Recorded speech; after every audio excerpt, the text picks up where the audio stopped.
নমস্কার বন্ধুরা, শুনে রাখো ইউটিউব চ্যানেলে আবারও স্বাগতম জানাই। দেখুন বন্ধুরা, ডিস্ট্রিক্ট ল্যান্ড অর্থাৎ ভূমি সংস্কার দপ্তর থেকে একটা নোটিশ বেরিয়ে এসেছে, যেখানে ডাটা এন্ট্রি অপারেটর পোস্টে কিছু সংখ্যক ডাটা এন্ট্রি অপারেটর পোস্টে রিক্রুটমেন্ট করা হচ্ছে। তো বন্ধুরা, এই ভিডিওর মাধ্যমে বুঝিয়ে দিচ্ছি যে এই পোস্টে কারা কারা আবেদন করতে পারবেন, কী কী যোগ্যতার প্রয়োজন রয়েছে, আবেদন কিভাবে করবেন, আবেদনের শুরুর তারিখ, শেষ তারিখ এবং আবেদনে কত কী ভ্যাকেন্সি বলা রয়েছে, সমস্ত এই ভিডিওর মাধ্যমে বুঝিয়ে দিচ্ছি। যদি আপনারা 5 মিনিটের ভিডিওটা ধৈর্য ধরে দেখেন, তো আপনারা অনেকটাই বুঝতে পারবেন।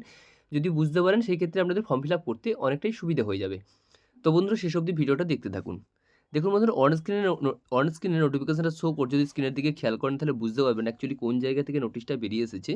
দেখুন, লেখা রয়েছে government of West Bengal, office of the additional district magistrate and district land reports officer, অর্থাৎ ভূমি সংস্কার দপ্তর থেকে নোটিশটা বেরিয়ে এসেছে। নোটিশের ডেটটাও এখানে উল্লেখ করে লেখা রয়েছে, 27/12/2024 তারিখে নোটিশটা বেরিয়ে এসেছে। তারপর দেখুন, এখানে লেখা রয়েছে application are invited from interested candidate for engagement to the post of the data entry operator. অর্থাৎ এখানে ফার্স্টে এই উল্লেখ করে লেখাই রয়েছে যে ডাটা এন্ট্রি অপারেটর পোস্টের জন্য আপনারা আবেদন করতে পারবেন। পোস্টের নাম বলা হয়েছে ডাটা এন্ট্রি অপারেটর। তারপর এখানে দেখুন, আপনাদের এই পোস্টের জন্য আপনারা কীভাবে আবেদন করবেন, অর্থাৎ কী কী যোগ্যতার প্রয়োজন রয়েছে বা আপনাদের বয়সটা কী বলা রয়েছে। প্রথমে আপনাদের বলে দিই, এই আবেদন করতে পারবেন এখানে অনলাইনের মাধ্যমে আবেদন করতে পারবেন। অনলাইনের ওইখানে ওয়েবসাইটটা লেখা রয়েছে, ডিরেক্ট আপনারা অনলাইনে গিয়ে আবেদন করতে পারবেন। www.purbomidnapur.government.in এই ওয়েবসাইটে গিয়ে আপনারা ডিরেক্ট অনলাইন অ্যাপ্লিকেশন লিঙ্ক পেয়ে যাবেন। তাছাড়াও আমার ডেসক্রিপশন বক্সে এই আবেদন লিঙ্ক দেওয়া রয়েছে, এখান থেকেও আপনারা ডিরেক্ট আবেদন করতে পারবেন। তারপর দেখুন, এখানে কোন পোস্টের জন্য এখানে বলা রয়েছে সেটা আপনাদের দেখিয়ে দিই। এখানে যে পোস্টের জন্য বলা রয়েছে আপনাদের ফার্স্টেই বললাম, সেটা হচ্ছে ডাটা এন্ট্রি অপারেটর পোস্টের জন্য আবেদন জানাতে পারবেন। কী কী ডকুমেন্টস আপনাদের আপলোড করতে হবে এই ফর্ম আবেদন করতে গেলে, যেই ডকুমেন্টসগুলো আপনাদের আপলোড করতে হবে সেটা এখানে উল্লেখ করে লেখা রয়েছে। তারা সেইগুলো আগেই আপনারা কালেক্ট করে নিজের কাছে রেখে দেবেন বা নিজের কাছে রেডি রাখবেন ফর্ম ফিল আপের সময়। 1 নম্বরে যেটা বলা রয়েছে সেটা হচ্ছে এজ প্রুফ, অর্থাৎ সেটা মাধ্যমিকের অ্যাডমিট কার্ড হতে পারে বা আধার কার্ড হতে পারে এজ প্রুফ হিসেবে। অ্যাড্রেস প্রুফ হিসেবে আপনি প্যান কার্ড দিতে পারেন, না হলে ভোটার কার্ড দিতে পারেন অ্যাড্রেস প্রুফ হিসেবে। তারপরে হচ্ছে গ্র্যাজুয়েশন মার্কশিট, আচ্ছা গ্র্যাজুয়েশনের মার্কশিট আপনাকে আপলোড করতে হবে। তারপরে কম্পিউটার সার্টিফিকেট, অর্থাৎ 6 মাসের যে কম্পিউটার সার্টিফিকেট যদি কোর্স করা থাকে, অর্থাৎ যেহেতু ডাটা এন্ট্রি অপারেটর পোস্টের জন্য আবেদন করবেন, সেই ক্ষেত্রে আপনাদের কম্পিউটার সার্টিফিকেটটা মাস্ট আপলোড করতে হবে।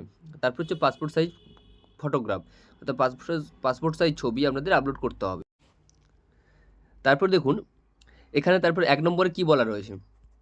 1 নম্বরে যেটা বলা রয়েছে সেটা হচ্ছে রেসিডেন্টিয়াল স্ট্যাটাস, অর্থাৎ candidate must be permanent resident of পূর্ব মেদিনীপুর। অবশ্যই আপনাকে পূর্ব মেদিনীপুর ডিস্ট্রিক্টের বাসিন্দা, স্থায়ী বাসিন্দা হতে হবে। এবং 2 নম্বরে যেটা বলা রয়েছে সেটা হচ্ছে কোয়ালিফিকেশনে যেটা বলা রয়েছে সেটা হচ্ছে graduation in any discipline from any recognized university in India within minimum 60% and computer education minimum 6 month. অর্থাৎ অবশ্যই আপনাকে যে কোনো শাখাতে, যে কোনো স্ট্রিমে আপনাকে গ্র্যাজুয়েশন পাস করা থাকতে হবে এবং সাথে যেটা থাকতে হবে সেটা হচ্ছে 6 মাসের আপনাদের কম্পিউটারে অভিজ্ঞতা থাকতে হবে। অর্থাৎ কম্পিউটার কাজ করেছেন 6 মাস সার্টিফিকেট থাকতে হবে, তবে আপনারা পোস্টে অবশ্যই আবেদন জানাতে পারবেন। এজটা কী বলা রয়েছে, অর্থাৎ আপনাদের বয়সটা কী হতে হবে। এই ক্ষেত্রে আপনাদের বয়স যেটা বলা রয়েছে সেটা হচ্ছে 21 থেকে 45 বছরের মধ্যে আপনার বয়স হলে আপনারা আবেদন জানাতে পারবেন। 1/1/2025 তারিখ অনুযায়ী আপনার বয়স হতে হবে 21 থেকে 45 বছরের মধ্যে। যদি আপনার বয়স হয়ে থাকে সেই ক্ষেত্রে আপনারা আবেদন জানাতে পারবেন। 4 নম্বরে বলা রয়েছে কি, যেটা আপনাদের স্যালারি, অর্থাৎ 4 নম্বর রিকমেন্ডেশন যেটা আপনারা পাবেন, এই ক্ষেত্রে আপনারা স্যালারি পেয়ে যাবেন 13,000 টাকা পার মান্থ আপনারা স্যালারি পেয়ে যাবেন, সেটা এখানে উল্লেখ করে লেখা রয়েছে। প্রতি মাসে মাসে আপনারা স্যালারি পাবেন 13,000 টাকা পার মান্থ। তারপর 5 নম্বরে যেটা বলা রয়েছে সেটা হচ্ছে নাম্বার অফ পোস্ট, কতগুলো ভ্যাকেন্সি রয়েছে বা কতগুলো শূন্যপদ রয়েছে। এখানে টোটাল শূন্যপদ রয়েছে 19টা, অর্থাৎ 19 এখানে শূন্যপদ রয়েছে, সেটাও এখানে উল্লেখ করে লেখা রয়েছে।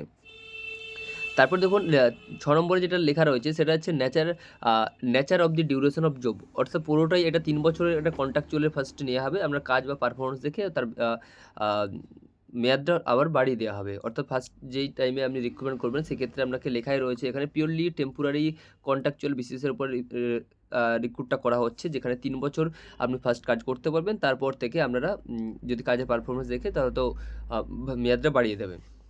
তো এইগুলো ছিল ক্রাইটেরিয়া, এগুলো সাথে যদি আপনার ক্রাইটেরিয়া ম্যাচ করে অবশ্যই আপনার ফর্মটা ফিল আপ করতে পারবেন। তারপরে দেখুন, এখানে আরও লেখা রয়েছে যে আপনার সিলেকশন প্রসিডিউরটা কী হবে বা এক্সামটা কেমন নেওয়া হবে। এক্সামটা টোটাল নেওয়া হবে 50 নাম্বারের একটা এক্সাম নেওয়া হবে, যেখানে আপনার মাধ্যমিকের ওপরে, মাধ্যমিক স্ট্যান্ডার্ডের ওপরে থাকবে, অ্যারিথমেটিকের ওপরে থাকবে 10 নাম্বার, ইংলিশের ওপরে থাকবে 10 নাম্বার এবং কম্পিউটার নলেজ এবং রিজনিংয়ের ওপরে থাকবে 30 নাম্বার। টোটাল মিলিয়ে এক্সামটা হবে 50 নাম্বারের একটা রিটেন টেস্ট হবে। সেই ক্ষেত্রে আপনাদের ওপর তারপরে আপনাদের মেরিট লিস্টটা 40 নাম্বারের যে প্র্যাকটিক্যাল টেস্ট, পার্সোনাল টেস্ট হবে 10 নাম্বার। সেই নিয়ে টোটাল নিয়ে হচ্ছে 50 নাম্বার একটা এক্সাম হবে। তারপরে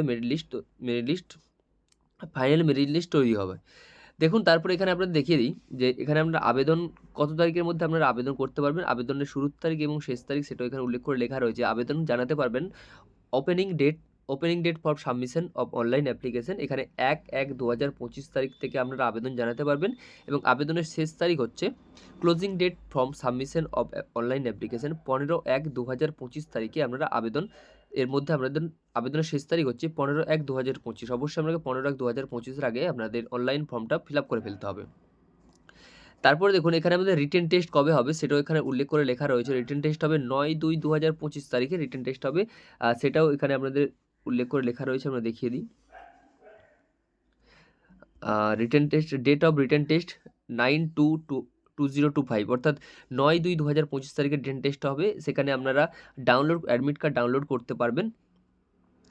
এই ওয়েবসাইট থেকে আপনারা এক্সামিনেশন ডাউনলোড করতে পারবেন। www.purbamednipur.government.in এই ওয়েবসাইটে গিয়ে আপনারা অ্যাডমিট কার্ড ডাউনলোড করে নিতে পারবেন এবং অবশ্যই মনে রাখবেন রিটেন টেস্টটা নেওয়া হবে 9/2/2024 থেকে, ডেটটা এখানে উল্লেখ করে লেখা রয়েছে। এরপরেও যদি আপনার কিছু কোয়ারিজ থাকে বা কিছু প্রবলেম হয়ে থাকে, সেক্ষেত্রে আপনারা এই হেল্পলাইন নম্বর রয়েছে, যে কোনো ওয়ার্কিং ডেসে সকাল 11টা থেকে বিকেল 4টের মধ্যে আপনারা ফোন করে জেনে নিতে পারবেন। তো বন্ধুরা, এই ছিল ইনফরমেশন। যদি আপনাদের প্রয়োজন হয়, আপনি যদি পূর্ব মেদিনীপুর ডিস্ট্রিক্টের বাসিন্দা হয়ে থাকেন, তো অবশ্যই আপনারা ফর্মটা ফিল আপ করতে পারেন। এটা হচ্ছে পুরোটা হচ্ছে ডাটা এন্ট্রি অপারেটর পর জবের জন্য ভ্যাকেন্সি ছিল, সেটা আপনাদের জানিয়ে দিলাম।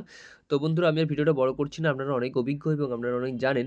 তো বন্ধুরা, শেষে একটা কথাই বলতে চাই, আমার ইনফরমেশন ভিডিও দেখে যদি আপনাদের একটু কাজে আসে বা একটু উপকারে আসে, পরবর্তী ভিডিও পাওয়ার জন্য আমার চ্যানেলকে সাবস্ক্রাইব করুন, লাইক করুন এবং শেয়ার করুন। সাথে থাকুন, পাশে থাকুন। নমস্কার।